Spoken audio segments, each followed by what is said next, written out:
Star Trek original series Operation Annihilate wraps up season one. So, yeah, this Star Trek noob will give you my thoughts right now.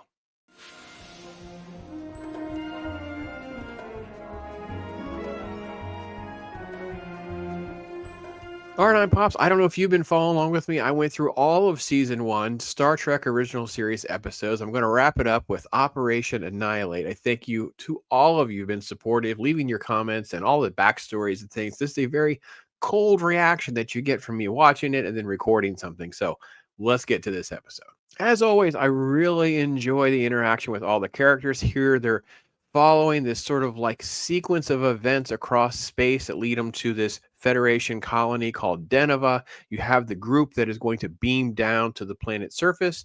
Kirk has made an illusion that his brother Sam and his wife and family, the son's named Peter, they're on the surface of the planet. And you have this sort of like warning, all the different things that are going on. You have this ship that's going and trying to escape into the sun and be, quote, free, and the ship's ultimately destroyed. I think what I like about that again is it just does all of the really good dramatic setup that I want in my episode. It doesn't give me anything weird. It's showcasing all of the characters, giving me the stuff that I want with them, trying to unpack the mystery, what is sort of like the sci-fi adventure of the week before we end up down. Now, I will say too, they picked a great location for this episode because again, 1960s, right? The building, the architecture, the camera angles, the way they kept the top of the sort of like overhang or bridge area in the shot. I think this is really cool. And of course, the mystery is always interesting trying to figure out what is this episode going to be about. Now, this episode I thought was a little bit strange because it took a little while for us to get to what's going on with the family members. This is the sister-in-law. Then, of course, they go back down to the surface, and that's when they first find these little creatures that really shoot through the air at them. These little blobby things. Now, I have to admit, I was kind of let down. I don't remember this episode like at all, really. So, the Kirk is really emotionally irrational at times in this episode because it's a family member. It's his little nephew Peter that's in a coma because of all this stuff. So they find these quote horrible things that are there. These things that kind of like shoot through the air. They seem to be resistant to the phasers. I think was immune to that. Was actually kind of interesting and clever. Don't know exactly why at this point of the episode. I was kind of like, that's interesting, different. Don't know exactly how they're going to deal with that. And that kept me engaged in the episode moving forward a little bit. All right, the climax comes when one of them gets Spock in the back, and you get this little dramatic moment where you don't exactly know what's going on. What will the impact be? They eventually beam him up to the Enterprise. They're trying to evaluate what is the impact on Spock going to be. Now, I will say I thought this was just interesting. I again didn't really care for the effects of these things and the way they kind of like shoot through the air and attaching to him.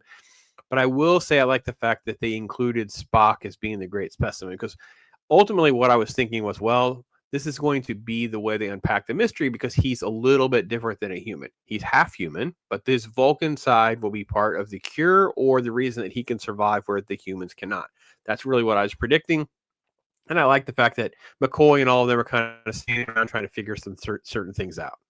I don't always remember to do this, but I want to give credit where it's due. The lighting, the music, the dramatic moments, all of this really does lend itself to science fiction that's taking itself very seriously.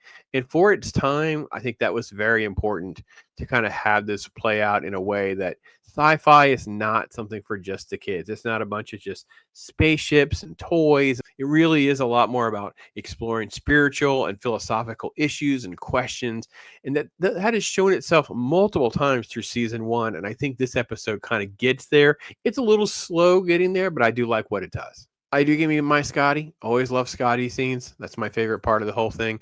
Spock is obviously feeling better. He demands to go to the surface, even though one's supposed to go down there and potentially be put in harm's way and exposed to these creatures. But Spock, having some sort of ability to resist it, because, quote, yep, he's a Vulcan. We saw that coming, right?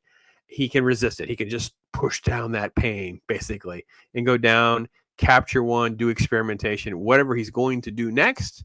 And that's what basically unpacks is Spock himself. Look at the plastic tongs. They pick one up, puts it in his little toolbox. They do experimentation on it, and they come up with these different theories on what's actually going on. And I will say, again, a little light on the science, a little light on the believability. Didn't totally care for the hive mind element, but I like the fact that there's a quick moment when they explain that it's not just a typical hive mind. It's more like part of maybe a brain matrix of a very massive creature. Something that's so, and I thought about like Ego from Marvel Comics, which has now been in a movie. Like, oh wow, okay, so if you had a entity like Ego that was a planet-sized entity, and you had brain tissue that could go into these small particles and creatures, okay, that kind of works for me. So this was really out in front and ahead of its time for what it was trying to accomplish. I can never really say enough about the Enterprise and the shots that they have with the ship and the crew moving around. I always think these are great. I love the fact that the set has a lot of lighting elements and things that kind of play off of the dramatic effect and hint at where the story is going. All right, and the solution is going to be to expose these rays, and Spock will endure them. We'll find out what actually happens, and it turns out that he survives, but he is blind. And then there's a little quick little thing about McCoy. What have you done? Because they subject him to something he didn't need to, but it is working, and all the little creatures are dying out. And of course, there's a scene at the end where Spock is like, "I'm not really blind. The Vulcans, we have like a second set of eyelids or something." And I'm like, y'all made that up at the last minute, didn't you? So all in all, that was convenience for convenience sake, but I have to admit, I still enjoyed this episode.